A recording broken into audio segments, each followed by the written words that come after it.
안녕하세요. 부위성형외과 성형민 원장입니다. 리프팅을 전담하고 있고요. 성형외과 전문입니다. 오늘은 제가 리프팅에 대해서 천천히 꼼꼼하게 설명드리도록 하겠습니다.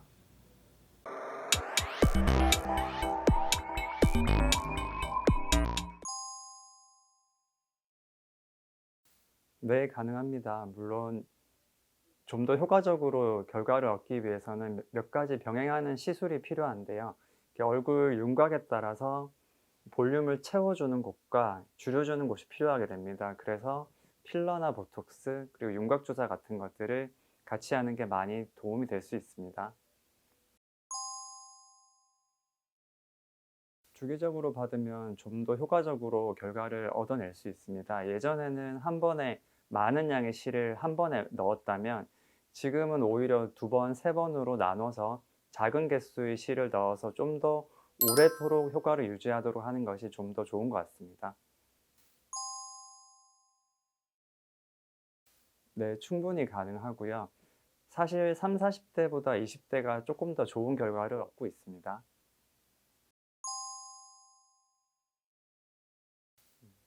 울세라나 슈링크, 더블로 같은 것들이 있는데요. 이런 것들은 모두 이제 초음파를 이용해서 고밀도 집적 초음파를 이용해서 이제 약간 저희의 처진 피부를 다리미로 살짝 붙여주는 그런 효과를 유도하고 있습니다.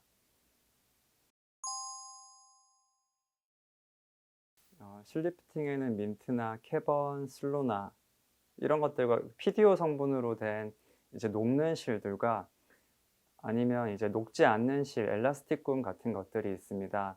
각각의 마다 이제 좋은 점과 단점이 있는데요. 환자의 체형이나 얼굴 모양, 그 피부 톤, 피부 두께 같은 것들에 따라서 적절한 방법을 선택하는 것이 가장 중요할 수 있고요. 그 같은 환자에서도 부위에 따라 다른 실을 컴바인해서 하는 경우가 좀 더 효과적입니다.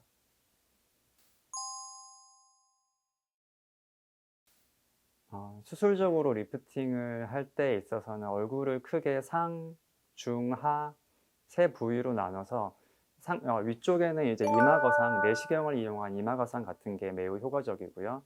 중안면 같은 경우에는 이제 눈썹 처짐, 그리고 눈 아래쪽에 하안검 처짐 같은 거를 개선할 수 있는 눈 수술 위주로 시행을 하게 되고요. 이제 하안면은 이제 안면 거상을 통해서 완벽한 V라인을 만들기 위해 이제 같이 수술을 하고 있습니다. 얼굴형이나 이제 피부의 처진 정도 그리고 피부가 얼마나 두꺼운지에 따라서 많이 달라질 수 있는데요. 일반적으로 이제 턱 라인이 무너지는 경우에 나이가 많이 들어 보이기 때문에 우선적으로 안면 거상이 필요할 수 있고요. 그 피부 처짐이 많이 심하지 않은 경우에는 안면 거상 없이 실리프팅으로 하안면 리프팅의 효과를 얻어낼 수 있습니다. 그리고 이제 환자에 따라서 눈썹이 처진 분이나 눈 아래쪽에 하안검이 심하신 분들은 그 부위에 맞는 수술을 같이 하는 게 좋습니다. 대부분은 이제 안면 거상이나 실리프팅만 단독으로 시행한 경우에는 이제 이마 쪽의 주름이 좀 더 도드라져 보이는 경우가 많기 때문에 저 같으면 보통은 이제 내시경 이마 거상술을 같이 하기를 많이 권유드리고 있습니다. 많은 분들이 여기에 대해서 질문을 하시곤 하는데요. 일반적으로 실리프팅을 봤을 때 이제 실을 삽입했다고 해서 피부 탄력이 떨어지거나 그 피부 노화가 가속화된다고 보기는 사실상 힘들고요.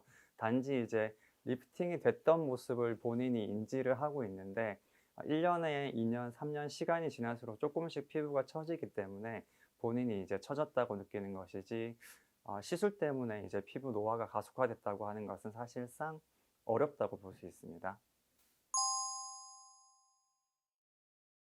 시술 후에 이제 약간의 통증이나 이제 딱딱한 음식을 씹을 때 묵직한 느낌이 들 수는 있는데요. 그 외에 큰 부작용이 발생하기는 사실상 어렵다고 볼 수 있고요. 시술 방법이나 이제 그 환자의 피부 두께, 탄력에 따라서 이제 광대가 크신 분들은 광대 아래쪽에 이제 볼 꺼짐 현상이 많이 발생할 수도 있고요. 피부가 많이 극도로 얇으신 분들은 실 같은 것들이 비쳐 보이는 그런 현상을 발견할 수 있습니다. 따라서 이제 거기에 맞춰서 적절한 깊이와 적절한 실을 선택해서 환자의 얼굴에 맞게 알맞은 디자인을 하는 것이 결과를 도출하는 데 가장 중요하다고 할 수 있습니다. 요즘 같은 경우에는 매우 다양한 실 리프팅이 있기 때문에 피부 톤이나 피부 개선을 목적으로 하는 실 리프팅도 당연히 있고요. 그냥 일반적인 녹는 실 리프팅을 하면서 피부 톤과 피부 탄력 개선을 위해서 다른 시술을 병행하기도 합니다. 뭐 스컬트라나 여러 가지 레이저 같은 것들이 있겠죠.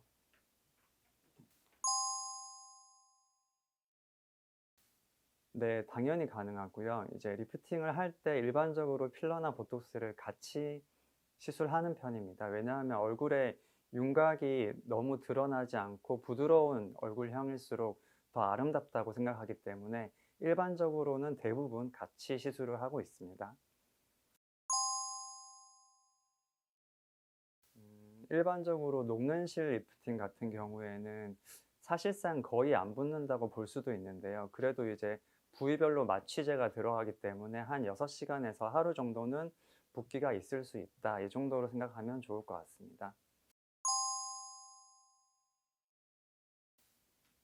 볼살이 꺼질 수 있습니다. 왜냐하면 이제 한국인들 같은 경우에는 전형적으로 광대가 크고 볼이 꺼진 분들이 많기 때문에 그런 분들은 볼 페임 현상이 더욱 더 잘 발생할 수 있을 텐데요.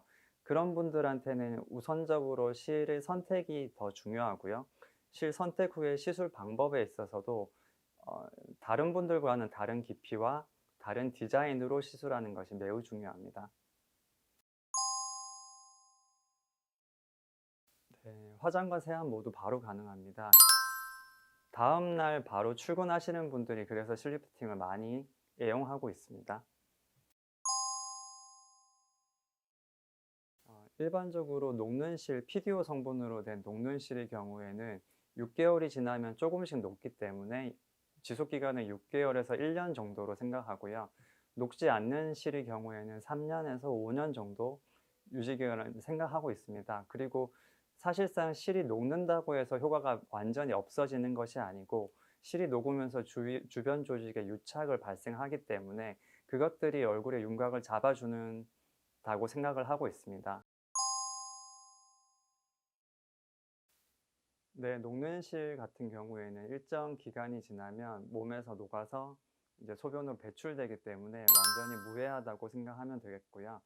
녹지 않는 실의 경우에도 이제 수십 년간 사용되어 오던 실리콘을 실 형태로 만들었기 때문에 우리 몸에 이물 반응을 일으키지 않고 안전하다고 생각하고 있습니다. 오늘 Q&A에서 궁금증이 많이 해결되셨나요? 추가로 궁금하신 점이 있다면 댓글로 남겨주시고요.